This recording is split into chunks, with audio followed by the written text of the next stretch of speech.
Hello movie lovers, welcome back to filmy bowl. కల్కి మూవీలో అమితాబ్, కమల్ హాసన్, దీపిక అలాంటి పెద్ద పెద్ద స్టార్సే ఉన్నారు.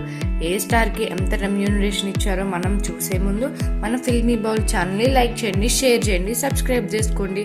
So coming to the video, pan India star Prabhas తాజా సైన్స్ ఫిక్షన్ మూవీ కల్కి 28988 భారతదేశంలోని అత్యంత కాస్ట్లీయెస్ట్ మూవీగా తెరకెక్కిన విషయం తెలిసింది. మరి ఇంత ఖరీదైన సినిమాల్లో నటించిన దిగ్గజ నటీనటులు ప్రభాస్, దీపిక పదుకొనే, కమల్ హాసన్, అమితాబ్ బచ్చన్ లాంటి వారు ఈ సినిమా కోసం ఎంత రెమ్యూనరేషన్ తీసుకున్నారో తెలుసా?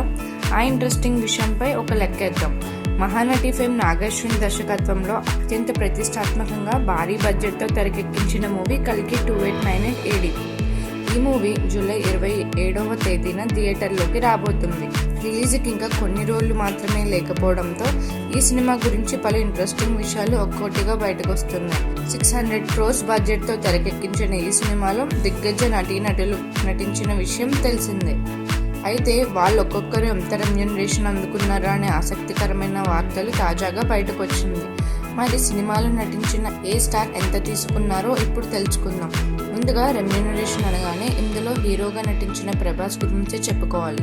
ప్రస్తుతం ఈ పాన్ ఇండియా స్టార్ ఇండియాలోనే అందరికంటే ఎక్కువ రెమ్యూనరేషన్ తీసుకున్నట్లుగా మనకి తెలుస్తుంది. కల్కి కోసం ప్రభాస్ ఏకంగా 150 crores తీసుకున్నట్లు మనకు తెలుస్తుంది. ఇంకా ఆ తర్వాత స్థానంలో దీపిక పదుకొనే ఉండడం విశేషం. ఈ బ్యూటీ నిన్న మొన్నటి దాకా ఒక్కో సినిమాకి 10 crores డిమాండ్ చేసింది. కానీ కల్కి మూవీలో హీరోయిన్గా నటించినందుకు ఆమె అకౌంట్లో ఏకంగా 20 కోట్ల రెమ్యూనరేషన్ వేశారంట. ఆమె ఇటీవల ప్రమోషన్స్లో కూడా పాల్గొన్న విషయం తెలిసిందే. దీంతో ప్రస్తుతం ఇండియాలోనే హైయెస్ట్ పెయిడ్ హీరోయిన్గా దీపిక పదుకొనే టాప్ ప్లేస్లోకి వచ్చేసింది. నెంబర్ 1 ప్లేస్లో ప్రస్తుతానికి సాయి పల్లవి ఉంది. ఆమె రామాయణం మూవీకి 50 crores రెమ్యూనరేషన్ తీసుకుంటుందని మనకి రూమర్లు ఉన్నాయి. కాబట్టి 20 కోట్లతో దీపిక 2వ స్థానంలో ఉందని చెప్పుకోవచ్చు.